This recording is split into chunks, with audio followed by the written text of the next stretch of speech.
Welcome. This is Paula Chafee-Scardamelia of DiviningTheMuse.com with your Monday Tarot message from the Muse for the week of February 11th.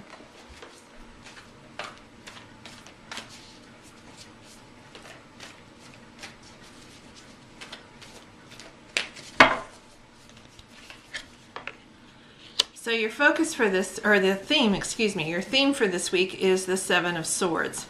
Swords is the element of air in the realm of mind, thoughts, attitudes, beliefs, and communication. Here we have the burglar coming in through the window. We have a full moon back here, the magpie with the pendant that has the sign of Aquarius on it. We have 2 swords on the wall and 5 in the bag that the burglar has on his back. So your theme for this week is, one of the ways of looking at this is this idea of sabotage or theft of your creative work.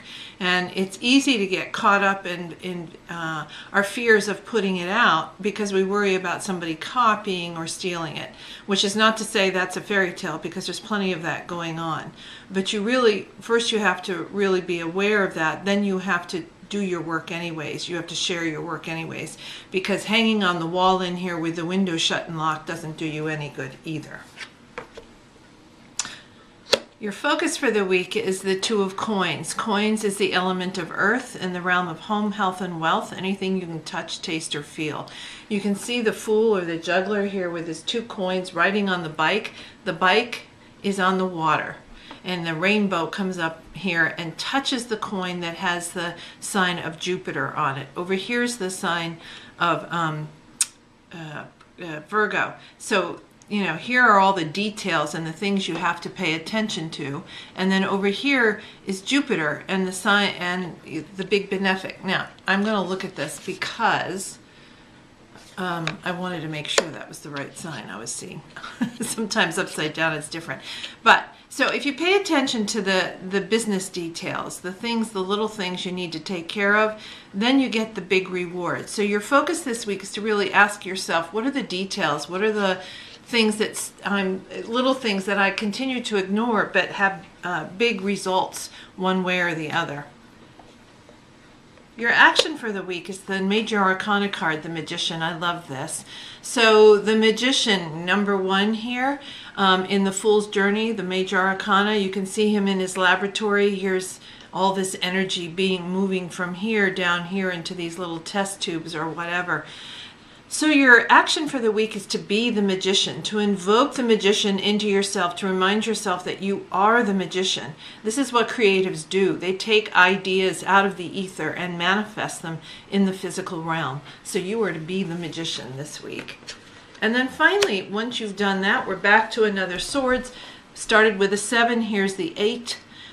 Swords again, in the element of air in the realm of mind, thoughts, attitudes, beliefs, and communication. Interestingly enough, here's the planet Jupiter, which we had back in the focus card.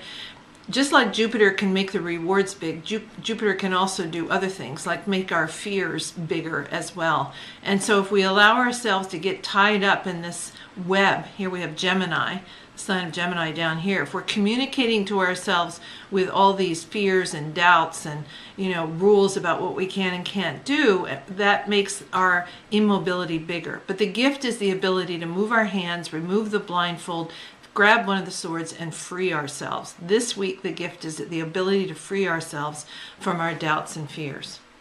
So as we look at the story for the week, and this is an interesting week about mindset. We start off with the theme this week, which is what are our fears and how do we let our fears sabotage our work?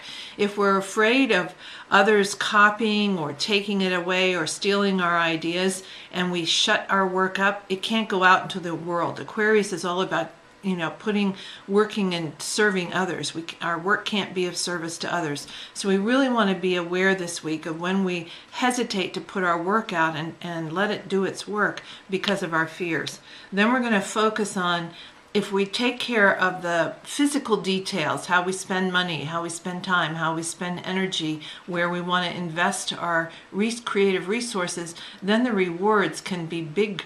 And we don't have to focus on that as much. Then take action, be the magician, manifest those wonderful ideas into physical form so they can get out in the world and be of service.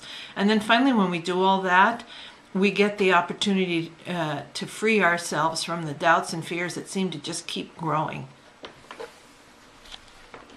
And this is Paula Chafee Scardamelli of DiviningTheMuse.com, wishing you divine musings.